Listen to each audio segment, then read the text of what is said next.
नमस्कार दोस्तों, आप सभी का एक बार फिर से बहुत बहुत स्वागत है करियर बिट के इस फैमिली में। दोस्तों, यूपी टेट 2018 के लिए विज्ञप्ति जारी कर दिया गया है। हालांकि अभी डिटेल नोटिफिकेशन नहीं आई है, लेकिन विज्ञप्ति में यह बता दिया गया है कि 18 सितंबर 2018 से आप ऑनलाइन आवेदन कर सकते हैं। दोस्तों, इस न्यूज़ के बाद से मेरे से बहुत ज़्यादा कैंडिडेट्स यह प्रश्न पूछ रहे हैं कि क्या दूसरे राज्य के छात्र भी यूपी टेट 2018 के लिए फॉर्म भर सकते हैं। और एक सोशल मीडिया साइट्स पे एक न्यूज़ वायरल हो रही है, आप लोगों ने भी देखा होगा कि बेसिक शिक्षकों की भर्ती में देश भर के युवा कर सकेंगे आवेदन। दोस्तों, आगामी 95,000 सहायक अध्यापकों की भर्ती में क्या दूसरे स्टेट्स के कैंडिडेट्स भी भाग ले सकते हैं? इन दोनों प्रश्नों का इस वीडियो में विश्लेषण करने की कोशिश करेंगे दोस्तों, और तर्क पूर्ण उत्तर ढूंढने की कोशिश करेंगे। तो आप भी बिना किसी पार्ट को स्किप किए हुए बने रहिए करियर बिट के इस चैनल पे। दोस्तों, आगे बढ़ने से पहले मैं आप लोग को याद दिला दूं कि यदि आप करियर बिट के इस चैनल पे नए हैं तो कृपया इसे सब्सक्राइब कर लीजिए और बेल के आइकन को भी प्रेस कर दीजिएगा, ताकि जब भी किसी नए अपडेट के लिए मैं वीडियो बनाऊँ तो उसका नोटिफिकेशन आपको समय से मिल सके। और अगर आपने इसे पहले से सब्सक्राइब कर रखा है तो आपका बहुत बहुत धन्यवाद। दोस्तों, सबसे पहले बात करेंगे कि क्या दूसरे राज्यों के छात्र यूपी टेट 2018 में फॉर्म भर सकते हैं। तो चलिए पूरा एक देखते हैं।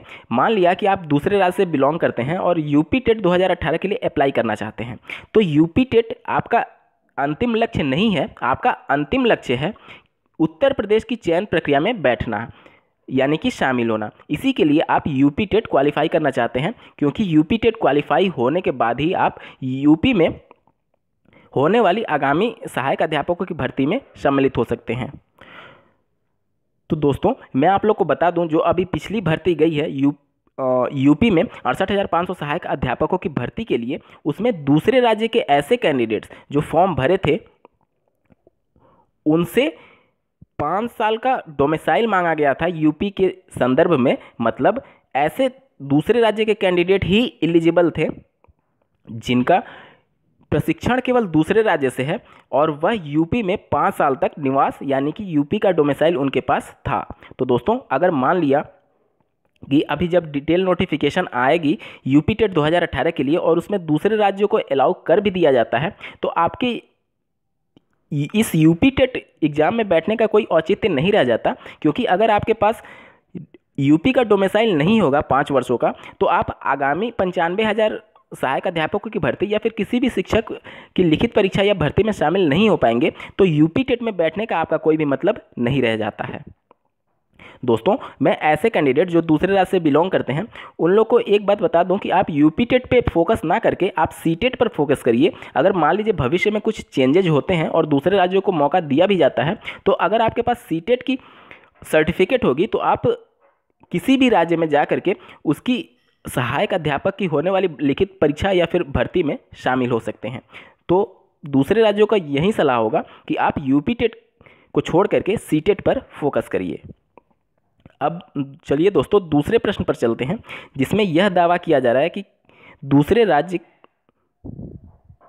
मीन्स बेसिक शिक्षकों की भर्ती में देश भर के युवा कर सकेंगे आवेदन। तो दोस्तों, ये जो न्यूज़ वायरल की जा रही है ये अभी की नहीं है, बल्कि जब पिछली भर्ती जो 68,500 सहायक अध्यापकों की भर्ती के लिए हुई थी, चलिए इसके बारे में मैं बताता हूँ। आप नीचे जब आएंगे तो यहाँ पे लिखा हुआ है नियमावली 1981 में 21वें संशोधन को मंजूरी दे दी है। दोस्तों, ये 21वें संशोधन की बात कर रहे हैं, जबकि वर्तमान समय में उत्तर प्रदेश शिक्षक सेवा नियमावली में 22वां संशोधन भी कर दिया गया है दोस्तों।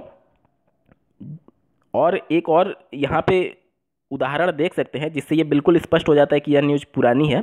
आप ये देखिए दोस्तों, आप देख पा रहे होंगे लास्ट वाले कॉलम में आप देखिए, वरीय अधिकारी ने बताया कि हाईकोर्ट ने पल्लवी बनाम पूरी यूपी राज्य व अन्य तथा समान अन्य रिट याचिकाओं में इस संबंध में निर्देश दिए थे। सरकार ने 3, 18 व 27 नवंबर के इस संबंध में आदेश जारी कर दिए हैं। दोस्तों, ये नवंबर की बात हो रही है, यानी ये बिल्कुल भी स्पष्ट है कि ये वर्तमान की न्यूज़ नहीं है और ये पिछली 68,500 सहायक अध्यापकों की भर्ती के संदर्भ में है।